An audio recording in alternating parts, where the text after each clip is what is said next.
Во Дворце культуры «Алмаз» состоялся творческий отчет коллектива Нюрбинского ГОКа. Этот комбинат впервые принимает участие в смотре-конкурсе «Духовные грани Алроса», и именно их концерт был одним из заключительных. Чем удивили работники Накинского производственной площадки, смотрите далее.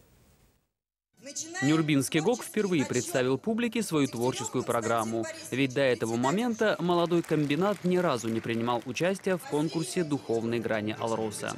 Дело в том, что весь коллектив комбината находится в Накине, а в Мирном располагается только здание управления. В итоге на сцене Дворца культуры свое мастерство показывали ведущие инженеры, экономисты, бухгалтеры и начальники. Поэтому на сцене в этот вечер стоял почти весь коллектив небольшого управления комбината.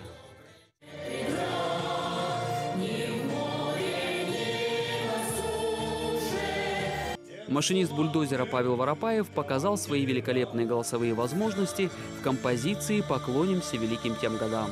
Его исполнение оказалось весьма достойным, чтобы оказаться в финальном гала-концерте «Духовной грани Алроса».